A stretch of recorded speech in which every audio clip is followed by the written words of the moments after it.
Hey guys, being blunt here.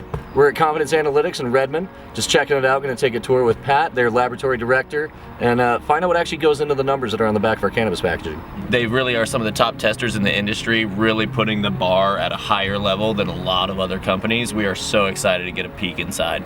And really excited to get you guys inside as well. So let's go check it out. We'll see you in there. Lab manager. There we go. Yeah. Very good.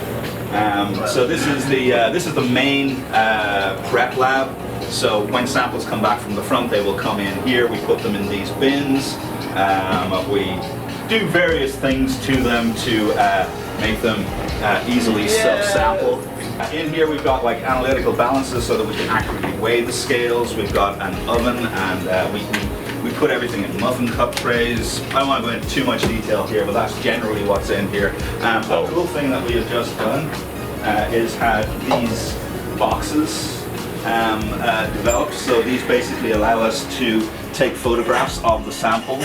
This is a light, so we can kind of turn that on. We've got a camera there that will take the photograph. It's keyed into our LIMS system, so we push a button on the computer, it snaps the photograph and associates it with the sample.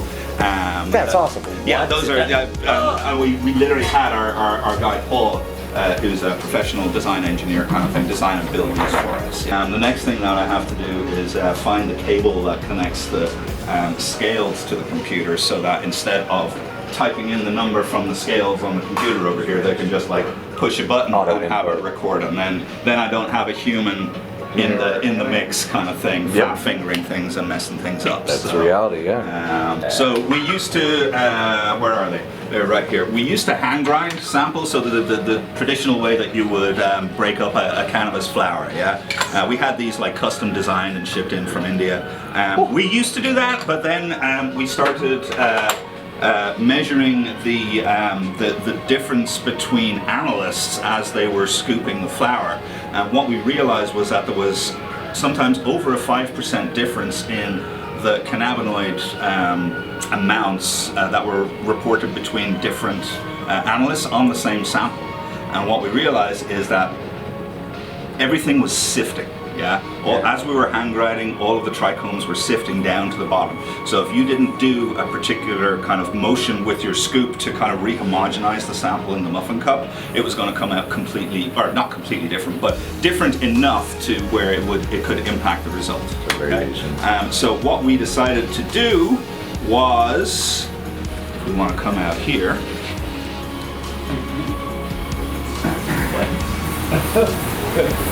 so now what we do, let's see if there's any in here. Yes, there are.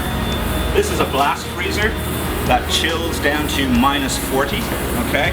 And what we do is we put the flower sample into these polycarbonate tubes, so they're really strong. And if you can see in there, there's a couple of ball bearings. Okay. So there's ball bearings in there. So that's frozen down to -40. I'm going to put these back in here so they keep chilling and not grab the really cold blocks in there, but then they get transferred into a block like this. This gets clamped onto that stand there. We close the hood, clamp this guy on, and that basically goes up and down like that at 1500 RPM. So with a couple of ball bearings in there and flour at -40, it turns it into powder immediately. And it is a sticky powder, and it does not sift. When we started doing that, we found that the RSD, or the relative standard deviation between analysts, was less than 2%. So that meant that it was a much better method of homogenizing a sample than what we were doing with the hand grinders. So these days we just use the hand grinders to break up like hard candies and stuff like that, because they don't need to be homogenized any more than that. But that's when you see these guys in action. It's let me see if I can start one up.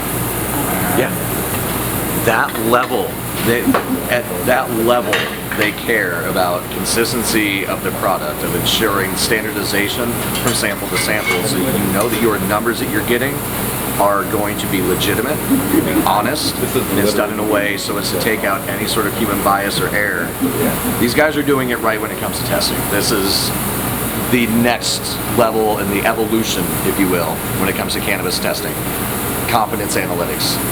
That's where it's at. Bam. So this is, pretend these are full of flour and they've been frozen and stuff like that. So they'll go on here, and then we push this button. And yeah, so anything that's in there is being pulverized by those ball bearings. Yeah. That's the ultimate grinder. Oh yeah. Yeah, those Holy. together, you've got the ultimate grinders right there. That's essentially the world's best grinder. Like, Pretty much. And these are common in labs. We're not the only people doing this.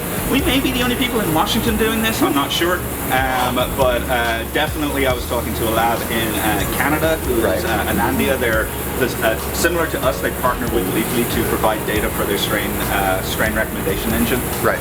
They also use these because they came to the same conclusion that we did about the sifting and stuff like that. So, it's not like trade secrets or anything like that. You just have to, like you said, care. Yeah. That you need to get it right, and we do. Exactly. oh yeah. So these are centrifuges.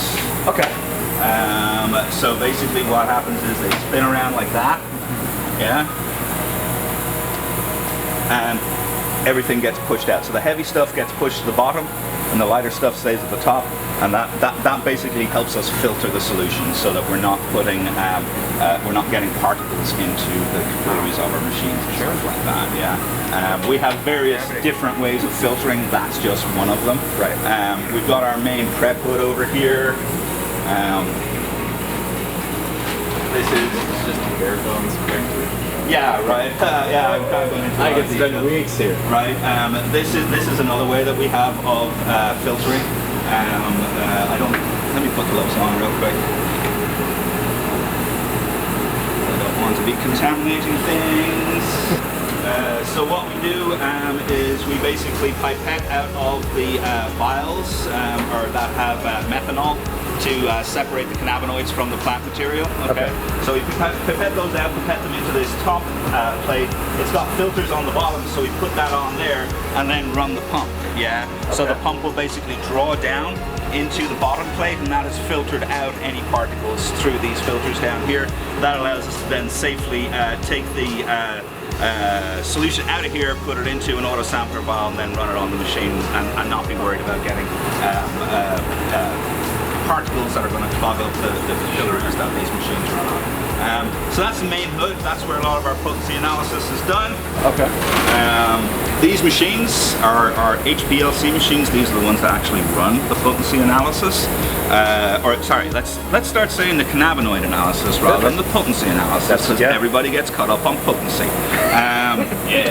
These are HPLCs, like I said, they do the cannabinoid analysis. This is a UHPLC. This one is the one that can see all of the funky cannabinoids like Delta 8 and the Barons and all of that sort of stuff. Okay. So we have, that guy can report on that one. These guys can't. But we're transitioning to this. Then down here, this is a triple quad LCMS. It basically is the machine that allows us to detect pesticides and mycotoxins. Okay. So that's what we use this machine for. Eventually we hope to develop our method to the point where we can analyze everything on this, including the cannabinoids and the residual solvents, things like that. Right. But that's still a work in progress. But we've been able to do some cool stuff with the potency and mycotoxin by being able to combine workflows and see them all in the same shot and things like that. So that's kind of how we can offer the price points that we. So you expedite the process in a way. For the pesticides. Yeah. Okay. This machine here is a very, very old machine. Probably commissioned not long after I was commissioned myself back in the 70s. She does our terpene analysis. She runs perfectly. Yeah. Oh yeah. A solid machine. They don't build them like this anymore. We are working on retiring her because the carousel capacity is limited. The software that she uses is limited. There are better things that we can. And she's served us well. She needs to be put out to pasture. She's earned her time. Yeah, we're actually going to probably take the casing off this and have it as a display piece up the front, so that people can kind of see it in a way. Yeah. The history of heck yeah, dude, that's awesome. Next one down here is another LCMS. So these machines are $250,000 a piece. We need 2 of them because if one goes down, then we don't have the capacity. Yeah. And we need to be able to keep pushing those results out to customers. Yeah. The wheat game is very time dependent. Yeah. People move product into store really, really fast. They don't get their results fast enough, then we're costing them thousands of dollars in sales. Right. That's why it's worth it for us to drop another $250,000 on a second machine. Makes sense, right? You maintain that redundancy in a way, yeah. Yeah, absolutely. Exactly. Same thing we've got over here. Yeah, these are triple quad GCs, or maybe they're single quads. Anyway, it's a mass spec. And it's a GC. So it's a gas chromatograph, as opposed to a liquid chromatograph. Right. So it does a lot more burning, shall we say. And that's how we can get the different compounds to elute out of the column. Yeah. Okay. But again, similar situation here. One for we'll run both. These ones do our residual solvents analysis. We're eventually going to update the method so that it also does terpenes as part of that same analysis. So similar to what we did with the pest and myco, we can combine terpenes and residuals into one shot and then save even more money for customers, because every time we can combine something like that, it reduces our overhead, it reduces our materials, it reduces our labor costs, and it all flows down. Pass it along. Yes, sir. And then just in general, we have a second hood here. The main hood is used for cannabinoid profiling. This hood is used for pesticide and mycotoxin preparation before they actually go on the machine. And then, kind of the rest of the lab is just general workspace. We have a solvent station over here for cannabinoids, another one here for the pesticides and myco.